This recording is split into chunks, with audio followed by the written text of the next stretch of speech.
At least I'd managed a partial transfer and I had some credits to operate with. That would be essential.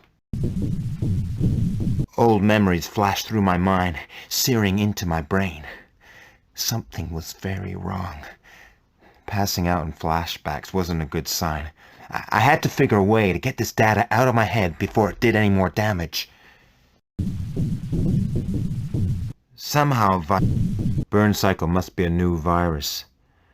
I don't know how it got through the virus protection software that Doc had installed. It must be a powerful strain. Infection was a routine hazard of this type of work. It paid to keep up with viruses and anti-intrusion measures. I'd paid Doc hard currency for the last vaccine. Now I had his televerse coordinates, it should be easy to get him. Although there is an ASCII body to actually interact with ASCII.